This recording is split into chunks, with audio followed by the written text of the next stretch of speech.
what are important tax saving options that the government provides us? What are important tax saving options that are available to us?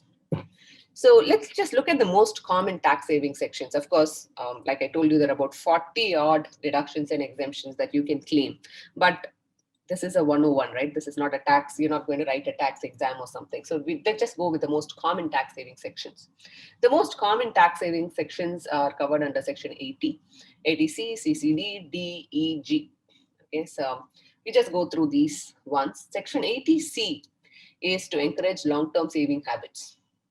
CCD is to encourage retirement saving habits. 80D is to promote purchasing of health insurance. 80E is to encourage spending for higher education. And 80G is to encourage you to contribute to social causes. So, like I told you, that taxes are the price that we pay for the country that we want.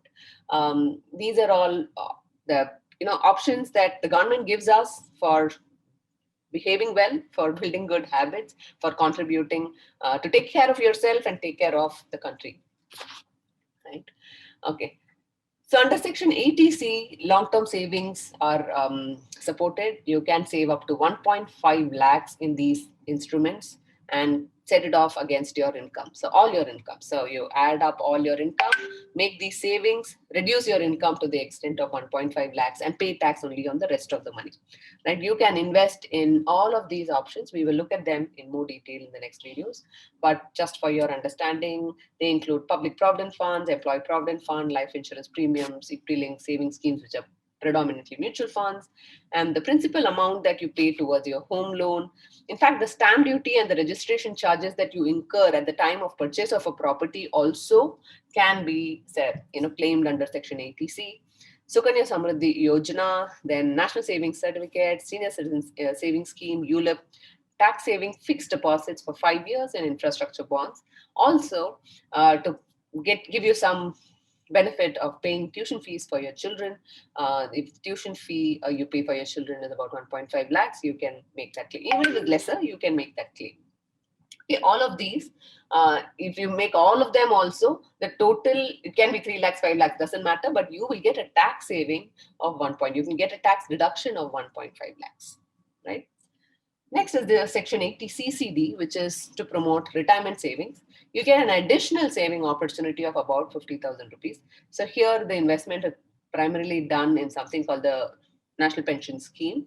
And here most salaried employees have this facility that the employer provides. So you have an employer contribution to the NPS, and then you have an employee contribution to NPS.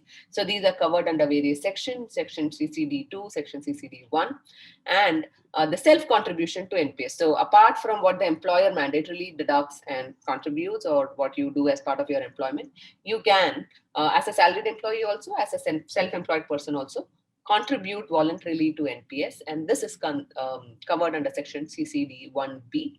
The maximum deduction that's available for you is 50,000, and this is in addition to the 80C. Okay. So an additional 50,000 benefit is available for specific contribution to National Pension Scheme.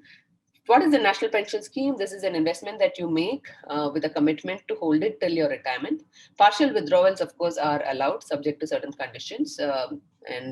When withdrawing at the age of 60, almost 60% of the money that you take out will be tax-free, and the rest will have to be purchased. You have to use the rest of the money to purchase an annuity. So the idea is to give you some kind of a pension equivalent upon retirement.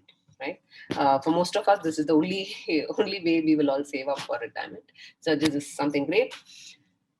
The next one is Section 80D. This is to promote health insurance, because healthcare in the country is not free. I mean, of course, it is free. You can go to government hospitals, but most of us don't choose to go there. So we buy health insurances and take private care. So you get benefit under Section 80D for the health insurance premium that you pay in this format. The maximum you can get is 1 lakh if you are over age 60 and your parents are aged over 60, and you can get 50,000 for the premium that you paid for yourself, and 50,000 for the premium that you pay for your parents, right? and the deduction under section 80D will be 1 lakh. So if individual and family below 60 years, but parents above 60, then for yourself, you'll get 25, for your parents, you'll get 50. If both individual family and parents are over 60, then for yourself 50, for your parents 50. And if you're a member of the HUF, it's 25-25, and for a non-resident individual, of course, it's 25-25. If parents, this is important for you to understand, if parents age 60 don't have medical insurance for whatever reason, because they've crossed the age limit, or they have some pre-medical conditions, then the medical expenses that you incur on them can be claimed under section 80D up to a maximum of 50,000 per year. Most of us don't make use of this section, but this is the condition, of course, is that your parents don't have a medical insurance, right? Because if your parents have a medical insurance, you've already claimed the premium that you paid. Got it? Great. Then the next one is to promote higher education.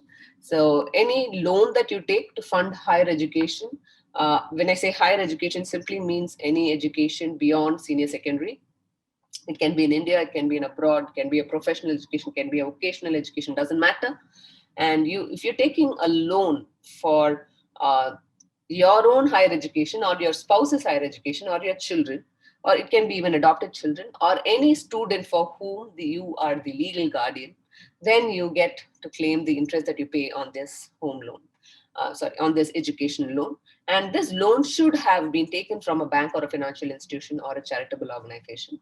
There is no limit on how much you can make a claim. It's only the interest amount that you can claim, and without any limit. So the total interest paid on the loan without any limit can be claimed for up to 8 years of repayment of the loan. Usually repayment happens after the student completes their education, and they have a 6-month moratorium. And after that, they can repay the loan over 8 years and claim the 80E benefit for the interest that you pay. The last one is, of course, 80G, contribution to social causes. So contribution to select relief funds or charitable institutions. Usually it's the Prime Minister's Relief Fund, and even the COVID Care Fund, PM Care Fund. So, or if there's a national disaster fund, so contribution to these relief funds get you 100% exemption. Then there is a whole list of funds into which you can contribute and get 50% exemption. So you can make these contributions in anything other than cash. And there is a qualifying limit. You can't just earn all your, let's say you're earning 10 lakhs and you say that I gave away all of my 10 lakhs and I will not pay any taxes at all. It doesn't work that way. Your contribution cannot exceed 10% of the gross total income. I mean, your contribution can exceed 10%, doesn't matter, but your tax exemption, you can't claim more than 10% of your gross total income under section 80G. Contribution to certain donations you can get without qualifying limits. Primarily, they are disaster care relief funds. Right. So these are broadly the sections under which you can claim tax deduction. Of course, paying tax is your responsibility. However, saving tax is your right. So you make use of your rights as you fulfill your responsibilities.